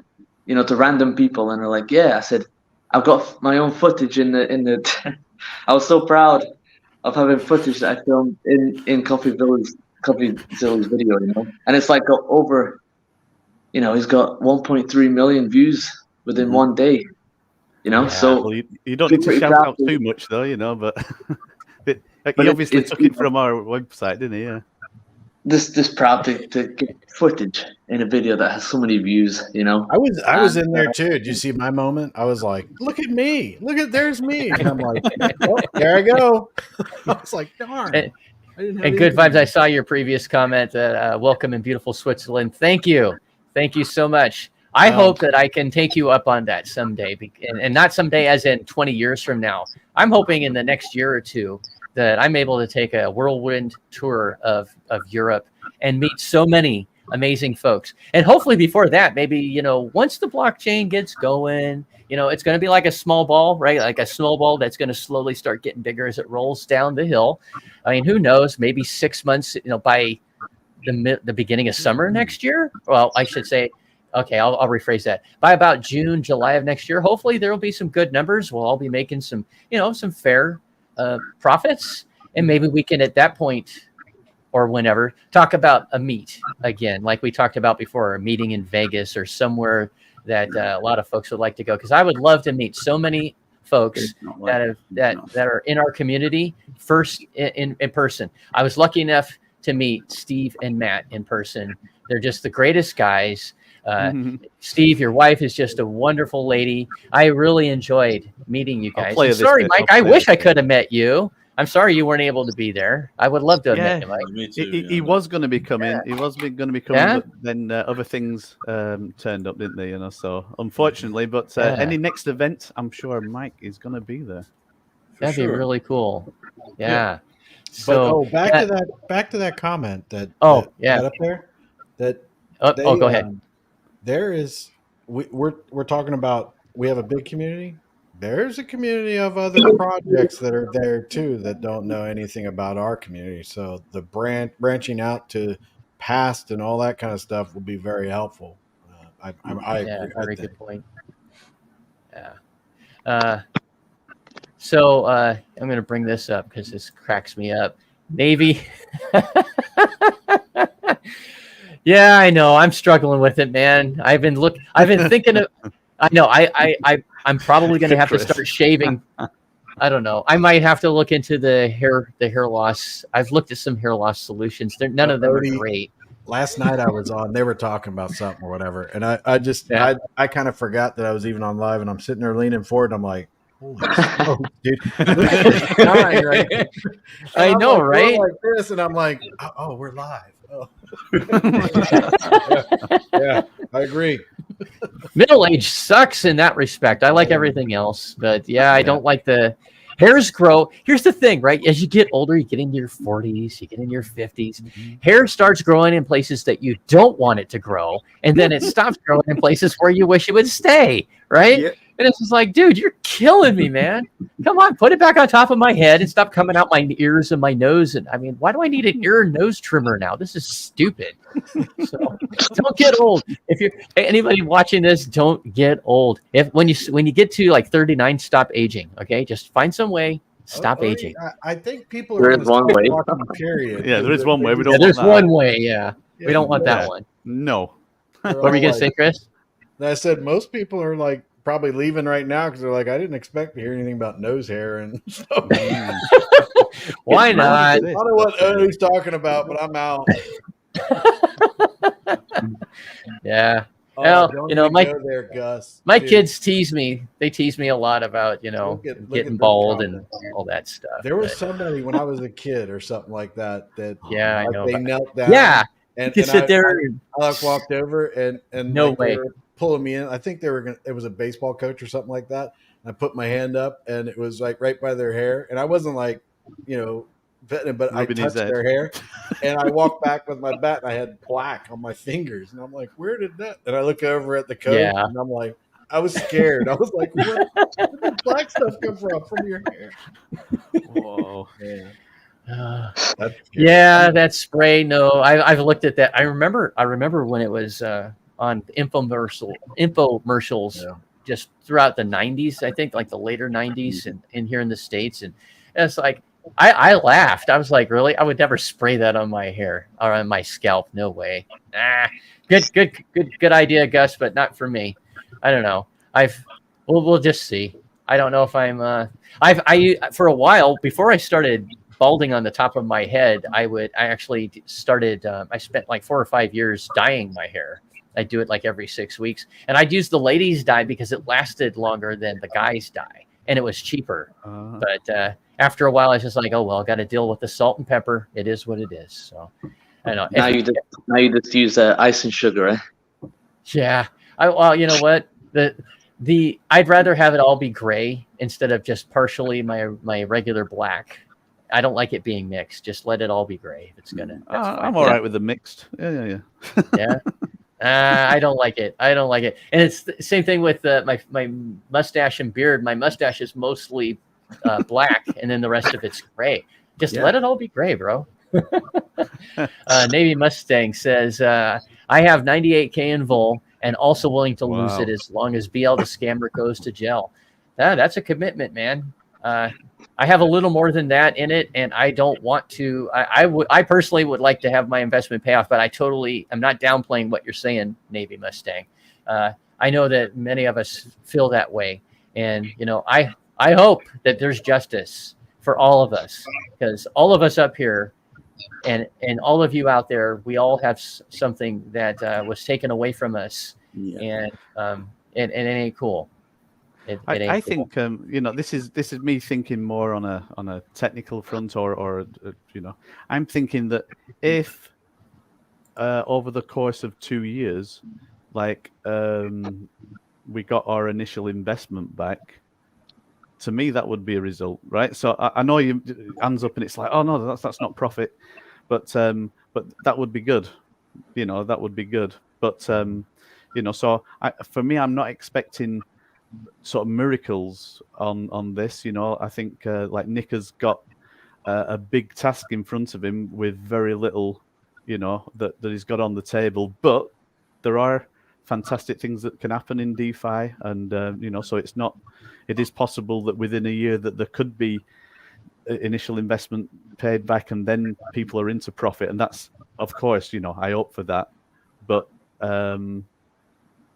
if it's 2 years and you get your investment back, I think that is super good also, right? So, you know, so I'm not saying bad things, I'm just saying that would be a good thing. So I think with what Nick's doing and everything, it's not gonna, this blockchain, it's not going to be overnight success. It's going to be something that we have to work as a community as well and get the word out. So when it goes live, it's about getting utility and more utility. And also, I like the idea of it becoming a hub for the NFTs and creativity and music and everything that we talk about there.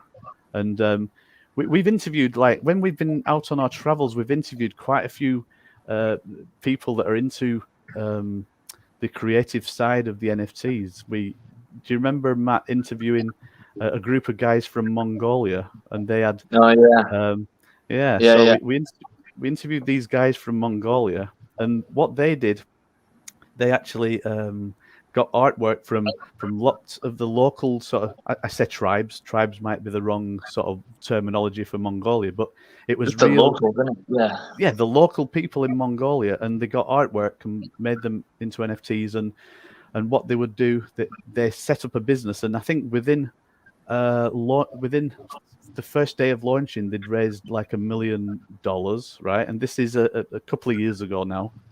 But their idea was actually to put that money back into the community, and so crypto is actually really good for some communities that don't really have access maybe to some mainstream banking systems and all that kind of stuff. We also interviewed a guy who he had a music business.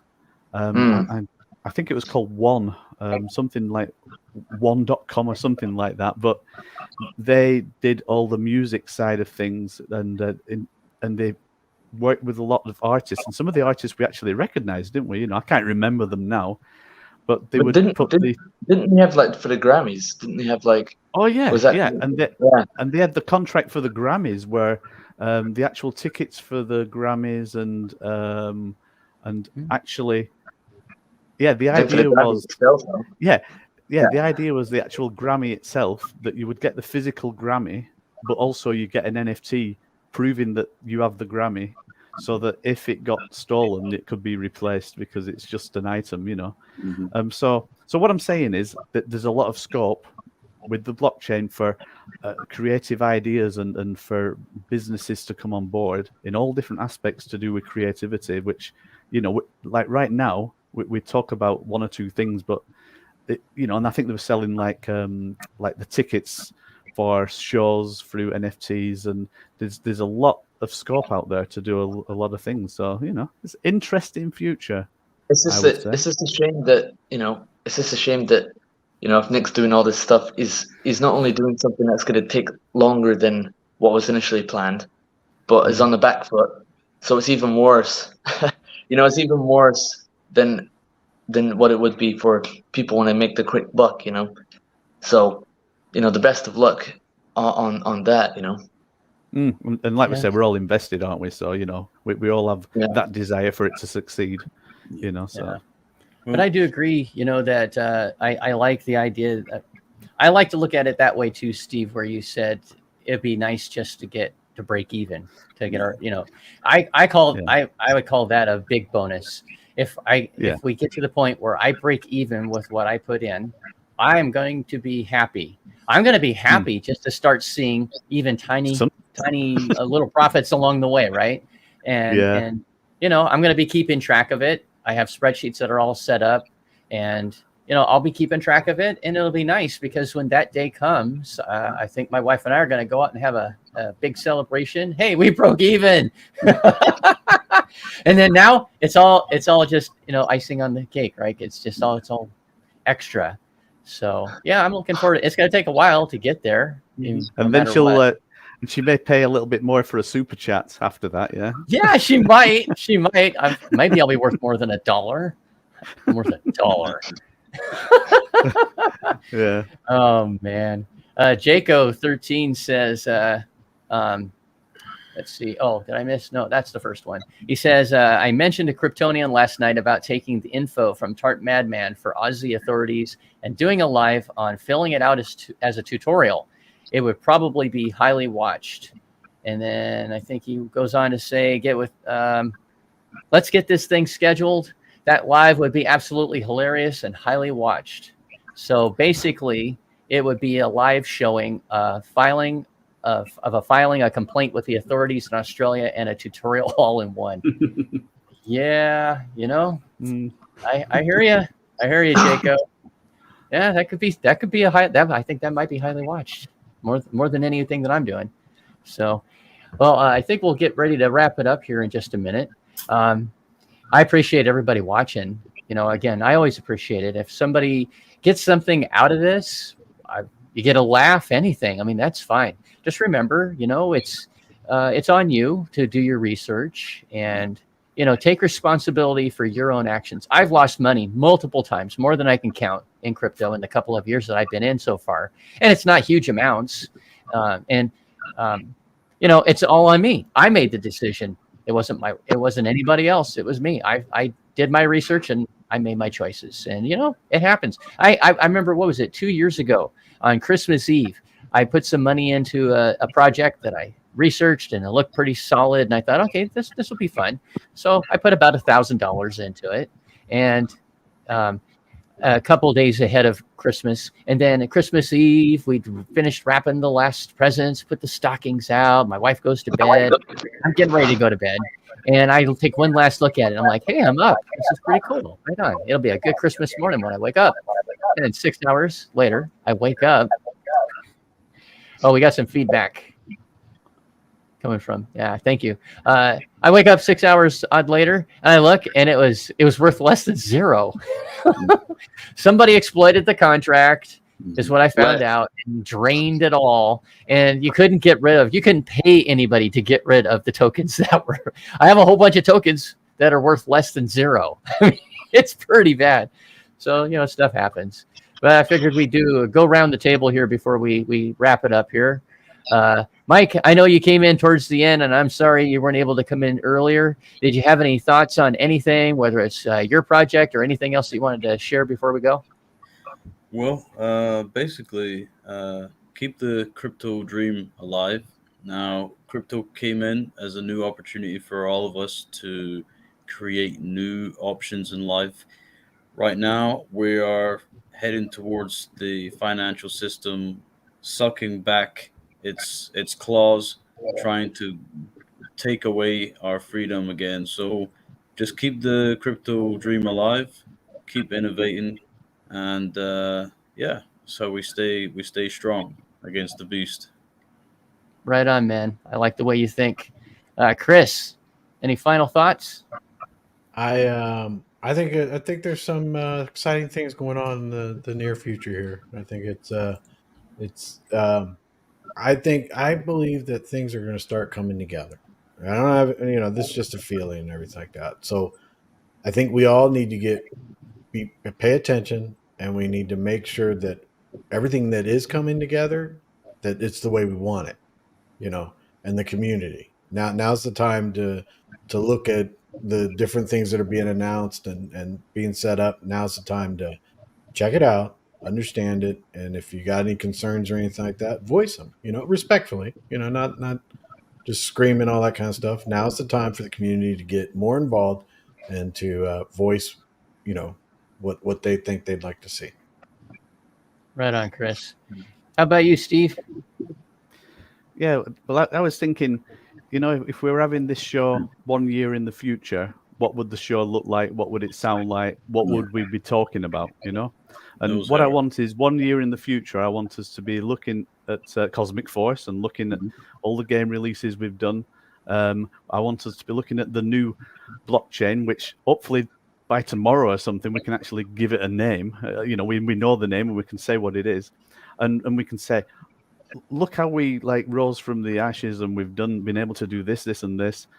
And it's just seeing that the future, there is a bright future, and just one positive slant I want to put on everything. And I know there's a lot of people, at the moment, the money is not lost. The money is in there. We're invested. In some ways, you've got to just write it off in your head, and everything else that comes from now is a bonus. But what I want to say is that there's a good thing come from everything that's happened, and that's the community that we have been building up. There's two communities. There's a community that's come in, and we want to do something positive, and this is the community I want to be in, and this is the community that I want to be on a show with in a year's time, saying, look at what we did as a community together.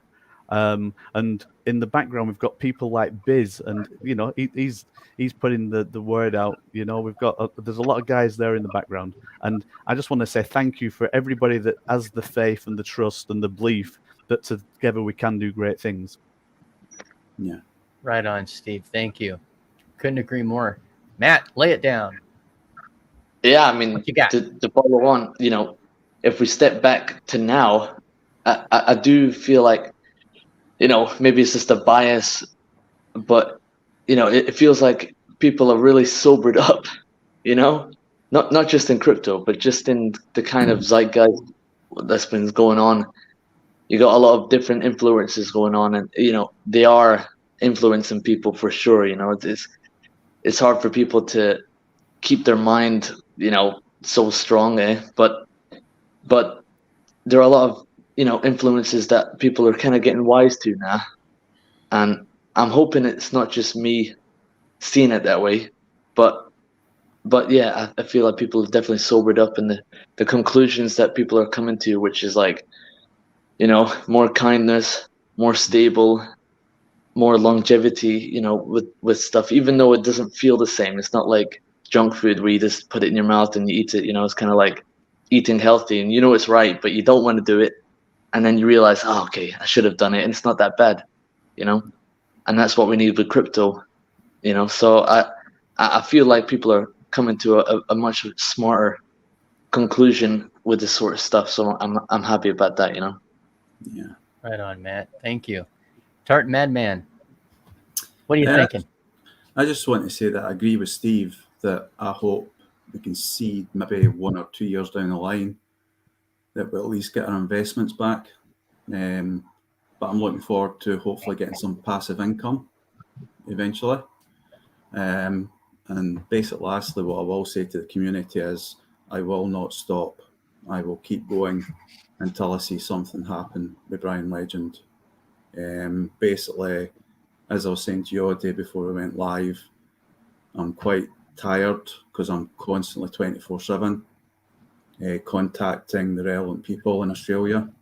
I've sent out, I think, over 50 emails now, filled in loads of forms, have had responses back.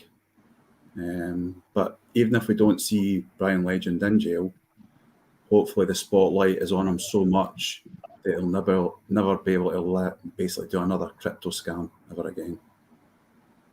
Have him retreat to some hole in the ground and never come back out, because he won't have much of a choice if the light's bright enough, right? Yeah. Big enough, bright enough. Well, much appreciate your efforts and those like you that are doing that and fighting the good fight. Yeah, I appreciate everybody that's here. We share what we think whenever we get on, and do these lives. And it's something that I think is fun. Certainly don't make any money from it. It's just something that I enjoy doing. I enjoy having these gentlemen up here and others that have come and gone over time. Steve, you mentioned, it'll be interesting to see where we're at in a year, and I look forward to it. It's funny because I started my channel on a challenge from Brian Legend, back in, what was it, July of last year. So it's been just over a year. And I decided it was about time. I wanted to start a YouTube, I had started YouTube channels before, but I never really did anything with them. And I thought, okay, it's time to put up or shut up. I went to school to be, I graduated as a certified radio disc jockey personality. And that never went anywhere because the money that you make when you start was less than what I was making with what I was doing. I had just asked my lovely girlfriend to marry me. And I was like, I'm not going to ask you to marry me and then make less money. So, we didn't have the internet back then, and I couldn't do any real research like you can these days. But anyway, I digress. Yeah, it's fun to be up here. And, I used to, until a couple months ago, I used to put out the link for folks to join us up here anytime we do a live. And I stopped doing it because almost nobody ever did. But if anybody wants to jump in here and be on this side of the camera, you don't have to have your camera on. You can elect to keep that off and do audio only. But if you want to be up here, you're welcome to do it. Just hit me up in Discord, send me a direct message, and I can send you the link to come up here. all I ever ask is that you're polite to everyone, and no bashing. There's other members of our community that don't agree with that, and well, you won't come up here. Here, how about that? You just won't be up here. I don't believe in censorship, but I believe in I believe in a censoring only to the extent that if you're going to be rude or obnoxious, that's not called censorship. That's just called common sense. And I have no tolerance for stupidity or being a jerk. If you're going to be a jerk off, I don't have anything to talk to you about. Be civilized. Yeah. Anyway, so thanks again for being here Tuesdays at noon Eastern Standard Time. And as always, thank you to Biz Entertainment in the backgrounds, who is just amazing. That guy, I swear to God, he must be related to Nick or vice versa, because I don't think Biz ever sleeps. He's in every live. He's probably on all 8 channels right now that we're simulcasting to, just sitting there. If he could be a mutant, and I say that in a good way, like an X-Men, he would have like 50 fingers, and he'd be able to manipulate all the electronics and everything, and just go like that. Totally cool. All right, well, we'll see. Tune in tonight at 8 p.m. Eastern Standard Time for Corks and Crypto with our friend Mellafella Crypto. Yep, and making poor decisions. And making poor decisions. I like those guys. And I hope I can join. We'll see if somebody decides to hit one of my bus drivers' buses and make me not be able to join again. But we'll see. We'll keep our fingers crossed. My bus drivers are some of the safest in the country. We're in the top 4 safest year after year. It's usually someone else cuts off my bus driver. If you take in the fact that how much time they're actually on the road driving and doing that stuff, I mean, their accidents are the percentage-wise are very low if you think about it. They're out there driving all day long, all night long. There's some bus agencies across the country that when we get our annual numbers, it's off the charts, and it's like they're having accidents all the time, and they're usually that bus driver's fault. Ours are it's less than 0.5% of the time that our bus drivers are actually at fault. So they're incredibly safe, but you can't stop a 60,000-pound bus that's fully loaded with 70 odd people on it on a dime like a car. A car decides to cut them off, you're going to get plowed. Yeah, it's not cool. But anyway, thank you everybody for being here, and we'll catch you on the next one.